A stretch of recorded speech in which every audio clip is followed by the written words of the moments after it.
What's up, all you wrestling fans? We got 2 out of 3 Babosos to talk about the Royal Rumble last weekend. It's both of our first times watching a pay-per-view since 2005. Since before college, yeah. Since before UCSC. So almost 20 years out of the game.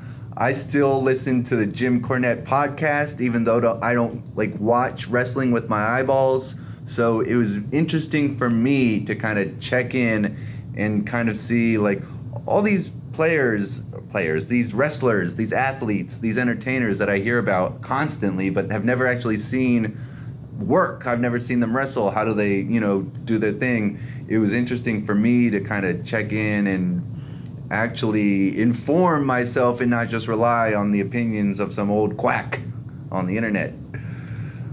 That's what I was gonna do right now. Just quack away. Just quack, quack, quack, quack, quack. But you know what? Actually, Royal Rumble, if any of the main events, pay-per-view events, the Royal Rumble, I think it's one of the most exciting ones. Like if you're not like a hardcore wrestling fan, or if you haven't seen wrestling for 20, 30, whatever, 10 years, then you don't need to necessarily know the wrestlers to get into it. At the end of the day, you got like human beings inside a ring, and the whole thing is like, can you knock them out of the ring? Last person standing.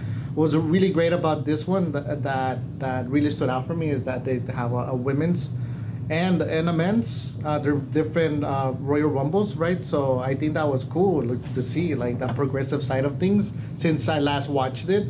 So that was cool. I saw some female wrestlers and I'm like, whoa, like that's the next Rock, That's how long I've been out of the game, but I see a lot of potential with I was actually rooting for them. I can't quite because it's been a while. The names forgot really the names of those 2 wrestlers that really stood out for me. I think Nia Jax. Oh, Nia Jax. Nia Jax for is sure. one of them, and then I forget the other wrestler, but she gave me like Rock vibes. Like she has like the stature for it, and like just the tenacity, and she was like one of the last 3 standing. Actually, Bayley ended up winning, right? Spoilers. Well, yeah, you're watching this. You're watching it, right? But I kind of wanted the other wrestlers to win, not Bayley. Yeah, I might have heard the name Bayley once or twice, so I was like, if you asked me to name every female wrestler that I can think of, I wouldn't think of Bayley. She wouldn't come to my head, but I have heard of her. I saw the press conference afterwards the next morning, and just like she came out, she kind of looked like just an average white woman you would see walking down the street, kind of a chubby build, like not a particularly not that a female wrestler has to be, attractive, but I mean, you look at Cody Rhodes, he looks like a superstar. He's got the muscles, he's got the handsome face, he's got the blonde hair. You can look at him and say, oh, that guy looks like he should win the Royal Rumble. So when she came out to the press conference, I was kind of underwhelmed by not just the look, but kind of the personality as well. Yeah. Like she didn't, not that she shouldn't be a wrestler, she shouldn't be on the roster, but if you're going to send somebody to WrestleMania, it could have been a Nia Jax. It could have been a number of women who are, have the look, have the ability to work, and have the presence as far as personality. I didn't get to see her wrestle. I did miss the women's match, so I can't speak to that. But as far as does she have that star power? I felt that lacking. Versus Cody came on for the press conference and just instantly, he just captured the room and I'm here to finish the story, and the son of Dusty Rhodes, and the legacy and building this company, and just super professional. Not only as an actor pretending to be an athlete, but someone who seemed to really believe in the business for what it is. I know this is pretend. You're not going to trick me into thinking this is the UFC. But he made me care about wrestling, as fake as it is. He made me want to watch WrestleMania and see him face off against Roman Reigns. Yeah, and you know what? So funny that the writers are actually tapping into that same sentiment with CM Punk. He literally, it was audible enough so you can hear it. Right before he got knocked out of the ring, because it was the last 2, CM Punk and Rhodes.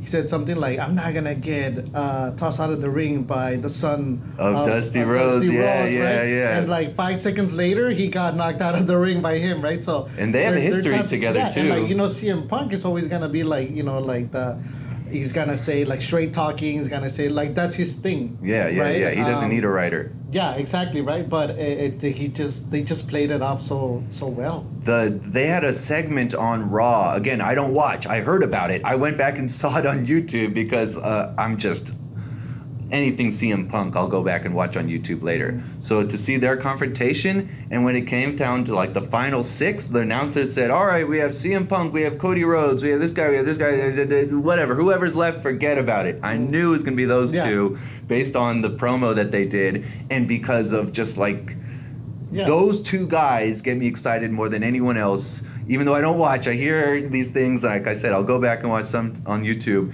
And so when it came down to those final 2, I was just on the edge of my seat, every move, like trying to like, is this the moment? Is this the moment? Is this the fake out? Is this the real deal? Like, it had me. Yeah. So that was great. And then final thoughts, to rewind it back a little bit, the Logan Paul match. Obviously, he's a YouTuber. He's there because he brings attention. And I've heard he can wrestle. I've seen some of the highlights, but can he really work?